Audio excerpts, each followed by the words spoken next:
নমস্কার বন্ধুরা, ত্রিনেত্র tour and travels আর আমি সন্দীপ আপনাদের সবাইকে শুভেচ্ছা জানাই। আজকের ভিডিওটা তাদের জন্য যারা এক রাত না কাটিয়েও ঘুরে আসতে পারবেন কার্শিয়াং ও শিটং। হ্যাঁ বন্ধুরা, ঠিকই শুনছেন। তবে কিভাবে জেনে নেওয়া যাক। বন্ধুরা, প্রথমে হাওড়া অথবা শিয়ালদা থেকে ট্রেন ধরবেন কামরূপ অথবা তিস্তা তোরসা। ট্রেন ধরে পরের দিন আপনারা খুব ভোরে পৌঁছে যাবেন এনজেপি। সেইখানে স্ট্যান্ডে গিয়ে আশেপাশে অনেক হোটেল আছে, সেখানে গিয়ে ফ্রেশ হয়ে নিন, ব্রেকফাস্ট সেরে নিন। সেরে আমাদের মাধ্যমে অথবা নিজেরা গাড়ি বুক করে নিন।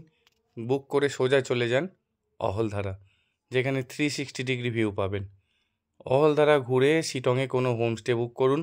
সেখানে দুপুরবেলা লাঞ্চ সারুন, স্নান টান করে ফ্রেশ হয়ে তারপরে আপনারা বেরিয়ে পড়ুন কার্শিয়াং। কার্শিয়াংয়ে দেখে নিতে পারবেন Hanuman Tok, Dow Hill eco park, chimney heritage আরও অন্যান্য। তারপর বন্ধুরা, আপনারা যখন রোহিণী হয়ে ফিরবেন, মন মুগ্ধ করে দেবে রোহিণীর পরিবেশ। অবশ্যই তখন মনে হতে পারে রোহিণীতে এক রাত কাটিয়ে যাওয়ার জন্য। যদি অবশ্যই রোহিণী ভালো লাগে, অবশ্যই এক রাত কাটাতে পারবেন।